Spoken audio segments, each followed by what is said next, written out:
This was arguably the most important concert in the history of music. Hi, I'm Rebecca Brayton and welcome to WatchMojo.com, and today we'll be learning more about the 3 days of music and peace that were Woodstock. There are many events emblematic of hippies and the counterculture of the 1960s. One of the most important and well-known was the Woodstock Music and Arts Fair. At the time of the event, the United States was steeped in racial discord and military conflict overseas. Woodstock was not simply a music and arts festival, it morphed into a counterculture microcosm. At the outset, hippie rock promoters Michael Lang's and Artie Kornfeld's vision was for an isolated recording studio planted in the middle of a forest. John Roberts and Joel Rosenman were instrumental in the evolution of the idea from studio to outdoor concert, but were also the money men behind the event. Since Woodstock cost well over $2 million to put on, these venture capitalists were important. The event was held on a 600-acre dairy farm owned by Max Yasgur in Bethel, New York from August 15th to the 18th, 1969. The land was a perfect natural venue.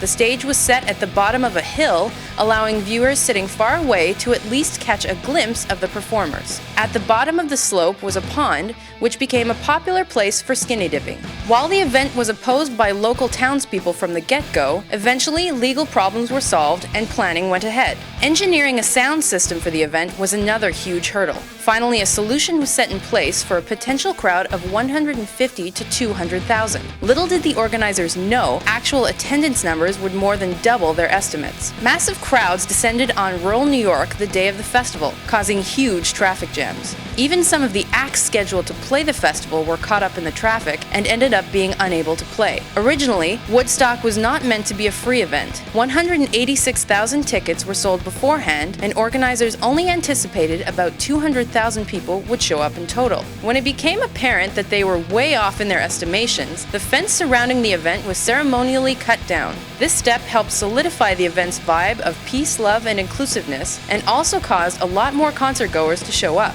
In total, about 500,000 people were in attendance at Woodstock.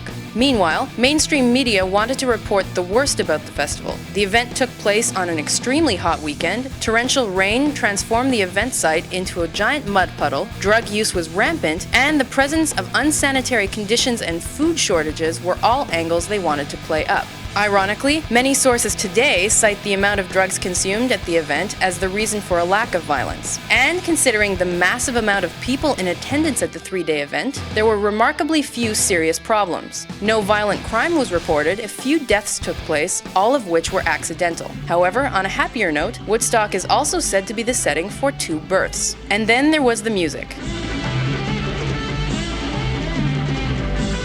Despite the 4 promoters' relative inexperience, they were able to book some of the most important acts of the day. 32 musicians and groups played at the event, including legendary performances by The Who, Janis Joplin, Joe Cocker, and Jimi Hendrix, to name only a few.